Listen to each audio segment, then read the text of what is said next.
BMW, Audi, Mercedes, Lamborghini, ফেরারি এই সমস্ত luxurious ব্র্যান্ডের গাড়ি আপনি ইন্ডিয়াতে চালাতেও পারবেন অ্যান্ড কিনতেও পারবেন। বাট টেসলার গাড়ি আপনি চাইলেও ইন্ডিয়াতে পাবেন না।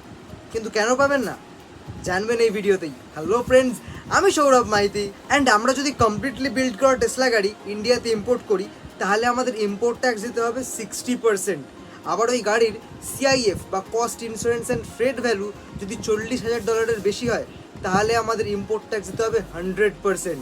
অর্থাৎ ইউএসএতে টেসলার স্টার্টিং প্রাইস হচ্ছে $44,000, আর এই সমস্ত ট্যাক্স দেওয়ার পর যদি সেটা ইন্ডিয়াতে আসে তার স্টার্টিং প্রাইস দাঁড়াবে 60 লাখেরও বেশি।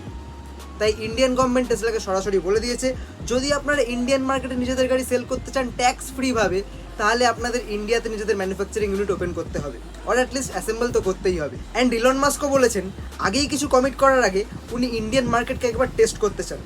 সো টেসলা তো আমাদের কাছে নেই, বাট আপনাদের কাছে আমাদের চ্যানেলে সাবস্ক্রাইব বাটন আছে। এরকমই ইনফরমেটিভ ভিডিওস ডেলি দেখার জন্য আমাদের এক্ষুনি সাবস্ক্রাইব করুন।